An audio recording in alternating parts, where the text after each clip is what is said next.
ഹുദൈഫ റളിയല്ലാഹു അൻഹു ഉദ്ധരിക്കുന്ന ഹദീസാണ്. ഹുദൈഫത്തുൽ യമാൻ റളിയല്ലാഹു അൻഹു ഉദ്ധരിക്കുന്ന ഹദീസ് എന്താണ്? അൻ നബി സല്ലല്ലാഹു അലൈഹി വസല്ലം ഖാല വല്ലദി നഫ്സി ബിയദിഹി ലതഅ്മുറുന ബിൽ മഅറൂഫ്. റസൂലുള്ളാഹി സ്വല്ലല്ലാഹു അലൈഹി വസല്ലം തങ്ങൾ പറയുന്നു, നിശ്ചയം വല്ലദി ഒരല്ലാഹു സാക്ഷിയാണ്, നഫ്സി എന്റെ ശരീരം, ബിയദിഹി ആ അല്ലാഹുവിന്റെ നിയന്ത്രണത്തിലാണ്, അങ്ങനെയുള്ള അല്ലാഹു സാക്ഷിയാണ്. വല്ലദി നഫ്സി ബിയദിഹി എന്റെ നഫ്സി അല്ലാഹുവിന്റെ നിയന്ത്രണത്തിലാണോ ആ അല്ലാഹു സാക്ഷിയാണ്. ലതഅ്മുറുന ബിൽ മഅറൂഫി നിശ്ചയം നിങ്ങൾ നന്മ കൊണ്ട് കൽപ്പിക്കണം. വലതൻഹൗന അനിൽ മുൻകരി ചീത്ത കൊണ്ട് നിങ്ങൾ വിരോധിക്കുകയും വേണം.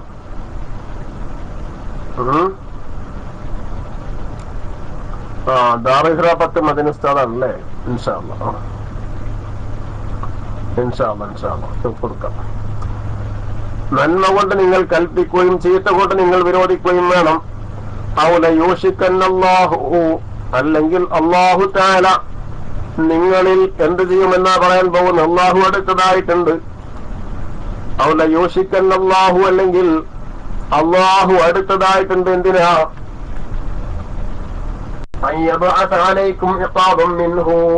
അല്ലാഹുവിൽ നിന്ന് നിങ്ങൾക്കൊരു ഇഖാബിനെ അയക്കാൻ അടുത്തതായിട്ടുണ്ട്. അല്ലാഹുവിൽ നിന്ന് അല്ലാഹു നിങ്ങൾക്കൊരു ഇഖാബിനെ അയക്കാൻ അടുത്തതായിട്ടുണ്ട്, ഒരു ശിക്ഷ. ഇഖാബ് എന്ന് പറഞ്ഞാല് എന്താ? ഇഖാബ് സാധാരണ ശിക്ഷ എന്ന് പറയും.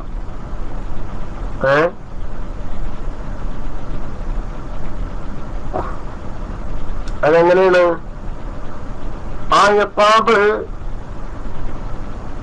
പിന്നെ കൊടുങ്കാറ്റടിക്കലോ അല്ലെങ്കിൽ പിന്നെ ഈ വെള്ളപ്പൊക്കം ഉണ്ടാവണമെന്ന് ആയിക്കൊള്ളുന്നില്ല.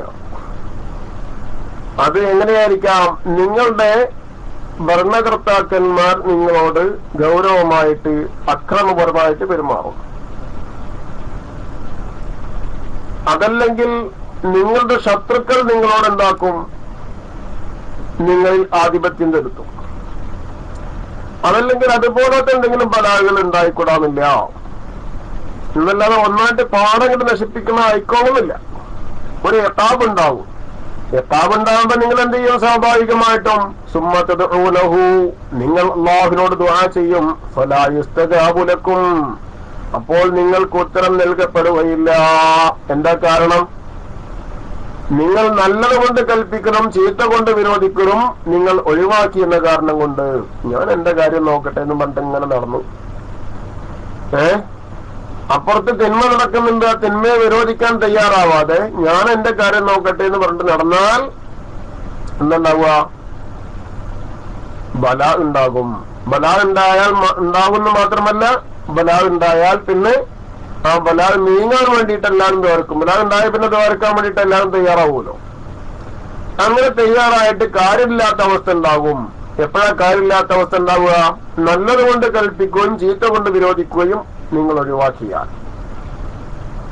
അപ്പൊ ദുആക്ക് ഉത്തരം കിട്ടണമെങ്കിൽ ഈ പറയപ്പെട്ട കാര്യം ശ്രദ്ധിക്കേണ്ടതുണ്ട്. നല്ലതുകൊണ്ട് കൽപ്പിക്കുക, ചീത്ത കൊണ്ട് വിരോധിക്കുക എന്നുള്ള കാര്യം നിലനിർത്തിക്കൊണ്ടുപോകണമെങ്കിലേ ദുആന് ഉത്തരം കിട്ടുകയുള്ളൂ എന്നുകൂടി ഈ ഹദീസിന് മനസ്സിലാകുന്നുണ്ട്. കേട്ടോ?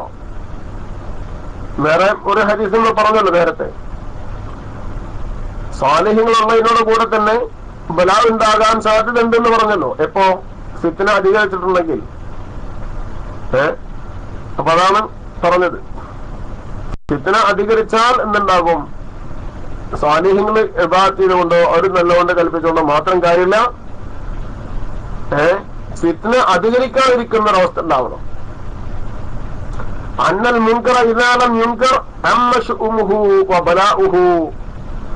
ഒരു വിരോധിക്കപ്പെട്ട കാര്യം തടയപ്പെട്ടില്ലെങ്കിൽ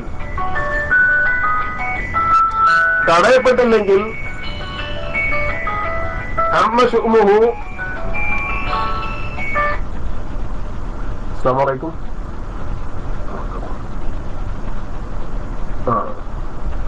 ഒരു വിരോധിക്കപ്പെട്ട കാര്യം തടയപ്പെട്ടില്ലെങ്കിൽ അമ്മശുമുഹു അബലാഉഹു, അതിന്റെ അപലക്ഷണം, അതിന്റെ ഭവിഷ്യത്ത് വ്യാപകമാകും, അതിന്റെ പ്രത്യാഘാതം അധികമായിരിക്കും. ആർക്ക്? അമ്മശുമുഹു ഫാഇലഹു വഗൈരിഹി വഗൈറഹു, ആ വേണ്ടാത്തരം ചെയ്തവനുക്കും വഗൈറഹു അല്ലാത്തവർക്കും അതിന്റെ ഭവിഷ്യത്ത് വ്യാപകമാകും കേട്ടോ.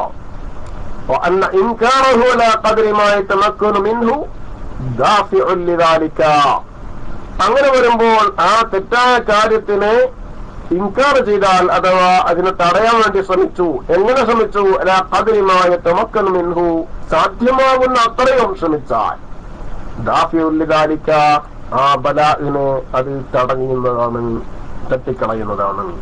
ബലാ ഇറങ്ങുന്നതിനും തട്ടിക്കളയും. അതുകൊണ്ട് പരമാവധി എന്താക്കണം? ബലാ ഇറങ്ങുന്ന തട്ടിക്കളയാൻ കൂടി എന്ത് വേണമെന്ന് പറഞ്ഞത്? പിന്നെ നല്ലത് കൊണ്ട് കൽപ്പിക്കുകയും ചീത്ത കൊണ്ട് വിരോധിക്കുകയും വേണം എന്നാണ് പറയുന്നത്. ഇൻഷാ അല്ലാഹ് അടുത്ത ക്ലാസ്സിന്റെ ടൈം ആയിട്ടുണ്ട്. മൈക്കൂടുന്നു. റഹ്മുർ-റഹീമിന അല്ലാഹു തആല നമ്മൾ പറഞ്ഞതും കേട്ടതൊക്കെ സാലിഹാകളായി സ്വീകരിക്കട്ടെ. അവന്റെ മുത്തഖീങ്ങളുടെ കൂട്ടത്തിൽ നമ്മൾ ഉൾപ്പെടുത്തി അനുഗ്രഹിക്കട്ടെ. ബഹുമാനപ്പെട്ട ഉസ്താദിന്റെ ഖുർആൻ ക്ലാസ്, പാരായണം ചെയ്യുന്ന ക്ലാസ് പഠിക്കാൻ നമ്മളൊക്കെ തയ്യാറാവണം. വളരെ പ്രധാനപ്പെട്ട വിഷയമാണ്. ഒരുപാട് ആളുകൾ ഉസ്താദിനോട് കൂടി അറിയിക്കുകയാണ്, ഒരുപാട് ആളുകൾ ദുആ ചെയ്യാൻ വേണ്ടി ഏൽപ്പിച്ചിട്ടുണ്ട്. പ്രധാനമായി പിന്നെ 2 കിഡ്നിയും തകരാറിലായി കോഴിക്കോട് മിംസിലുള്ള ഒരു അകന്ന ബന്ധുവാണ്. പ്രത്യേകം അവർക്ക് വേണ്ടി ദുആ ചെയ്യാൻ വേണ്ടി ഏൽപ്പിച്ചിട്ടുണ്ട്. സാമ്പത്തികമായി തീരെ ബുദ്ധിമുട്ടുള്ളവരാണ്. ചിലപ്പോൾ കിഡ്നി വാങ്ങി വെക്കേണ്ട അവസ്ഥക്ക് ഉണ്ടായിട്ടുണ്ടെങ്കിൽ വലിയ പ്രയാസമാണ്. ഇപ്പം അതുകൊണ്ട് ചിലപ്പോൾ 2-3 മാസം കഴിഞ്ഞാൽ കിഡ്നി വാങ്ങി വെക്കേണ്ടി വരുന്ന പറഞ്ഞപ്പോൾ കിഡ്നി മാറ്റി വെക്കേണ്ടി വരും എന്ന് പറഞ്ഞതായിട്ടാണ് അറിഞ്ഞത്. പ്രത്യേകം ഒരു ദുആ ചെയ്യാൻ വേണ്ടിയിട്ട് ഏൽപ്പിച്ചിട്ടുണ്ട്. റഹ്മുർ-റഹീമിന അല്ലാഹുവേ, എളുപ്പത്തിൽ അവർക്ക് ശിഫാ നൽകണം റഹ്മാനെ. നിങ്ങൾ ആ എല്ലാ ദുആ ഞാൻ ഭയപ്പെട്ട കൂട്ടുകാർ ഉസ്താദന്മാരെ എല്ലാവരെയും ഏൽപ്പിക്കുകയാണ്. ക്ലാസ് റൂമിൽ വെച്ച് ദുആ ചെയ്തതിന് ഉത്തരം കിട്ടാത്തതായിട്ടൊന്നുമില്ല എന്ന് തന്നെ പറയാം. അത്രമാത്രം നമുക്ക് ഫലം കിട്ടിയിട്ടുള്ളതാണ്. കാരണം സാലിഹീങ്ങളായ ആളുകൾ ഒരാളെങ്കിലും ഇല്ലാത്ത അവസ്ഥ ഉണ്ടാവില്ലല്ലോ. ദുആക്ക് ഉത്തരം കിട്ടുന്ന ഒരാളെങ്കിലും ഇല്ലാതിരിക്കൂല. 40 ആള് കൂടി അല്ലെങ്കിൽ ഒരാൾ ദുആക്ക് ഉത്തരം കിട്ടുന്ന ആളുണ്ടാവും എന്നല്ലേ. അതുകൊണ്ട് പ്രിയപ്പെട്ട സാദാത്തുക്കളും ഉസ്താദുമാരും സാധാരണ മുത്തഅല്ലിമീങ്ങളും എല്ലാവരും പ്രത്യേകം അവർക്ക് വേണ്ടിയും, അതുപോലെ നമ്മുടെ നാട്ടിലും ക്യാൻസറിന്റെ ശാഖയായിട്ട് ഒരു കൂട്ടുകാരന് നമ്മൾ മുമ്പിവിടെ ദുആ ചെയ്തിട്ടുള്ളതാണ്. അവർക്കും ക്ഷീണമാണ് എന്നിട്ട് അറിയിച്ചിരുന്നു. അല്ലാഹു എല്ലാവർക്കും എളുപ്പത്തിൽ ശിഫാ നൽകട്ടെ. അതുപോലെ നമ്മളോട് ദുആ കൊണ്ട് ഏൽപ്പിച്ച ആളുകൾക്കൊക്കെ ആരാണെന്ന് ഓർമ്മയുള്ളതും ഇല്ലാത്തവരുമായ ആളുകളൊക്കെ അല്ലാഹുവിനറിയാം. റഹ്മുർ-റഹീമിന അല്ലാഹു ബറക്കത്തിന് ഹബീബായ റസൂലുള്ളാഹി സ്വല്ലല്ലാഹു അലൈഹി വസല്ലം ഹഖ്ഖുല്ലാഹി ബറക്കത്തുകൊണ്ട് ശിഫാ നൽകുമാറാക്കി തരണേ റഹ്മാനെ. ഞങ്ങൾക്കും അവർക്കും നിന്റെ താഴത്തിലായുള്ള ആഫിയത്തുള്ള ദീർഘായുസ്സ് നൽകി അനുഗ്രഹിക്കണേ റഹ്മാനെ. നിങ്ങളുടെ വിവാഹപ്രായമെത്തിയ മക്കൾക്ക് സാലിഹ്യങ്ങളായ ഭർത്താക്കന്മാരെ നൽകി അനുഗ്രഹിക്കണം റഹ്മാനെ. അതുപോലെ വിവാഹപ്രായമെത്തിയിട്ടുള്ള സഹോദരന്മാരുണ്ട്, അവർക്ക് നീ സാലിഹ്യങ്ങളായ പെണ്ണുങ്ങളെ ഭാര്യമാരെ നൽകി അനുഗ്രഹിക്കണം റഹ്മാനെ. സന്താനങ്ങൾ ആഗ്രഹിക്കുന്നവർക്ക് സാലിഹ്യങ്ങളായ സന്താനങ്ങൾ നൽകി സന്തോഷിപ്പിക്കണം റഹ്മാനെ. അവസാനം കാമിലായ ഈമാനോടെ ലാ ഇലാഹ ഇല്ലല്ലാഹ് എന്ന് ഉച്ചരിച്ചുകൊണ്ട് മുഴുവൻ ദോഷങ്ങളും പുറത്തപ്പെട്ടവരായ നിലയിൽ സന്തോഷത്തോടുകൂടെ ഹക്കിടപാടുകൾ തീർന്നവരായി ബാധ്യതകൾ നിറവേറ്റിയവരായി നിന്റെ ഖസാഇനെ മോഹിച്ചുകൊണ്ട് മരണപ്പെടുന്ന സാലിഹ്യങ്ങളെ എവരെയും എവിടെയും നീ ഉൾപ്പെടുത്തി അനുഗ്രഹിക്കണം റഹ്മാനെ. വആഖിറു ദഅവാനാ അനിൽ ഹംദുലില്ലാഹി റബ്ബിൽ ആലമീൻ. അസ്സലാമു അലൈക്കും വറഹ്മത്തുള്ളാഹി തആല വബറകാതുഹു.